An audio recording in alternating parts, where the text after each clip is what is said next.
Hey, what's up guys? Today's video, let's learn how to sync Google Fit with Samsung Health. So first of all, you're going to have to open your Samsung Health or Health application. Now make sure that you are logged into your account, then tap three-dot icon, go for settings. Under settings, select Health Connect. This will be under connected apps and devices. Now you're going to have to select Allow All, then tap on Allow again. Now, once it has been allowed, once the permissions has been allowed, you're going to have to access or authorize Google Fit.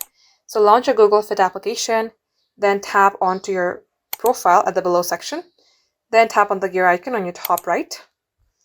Now here under Health Connect, you will see Sync Fit with Health Connect. Go ahead and tap onto it. As you do that, select Setup. Here also allow all the permission, then tap Allow, then tap on Done.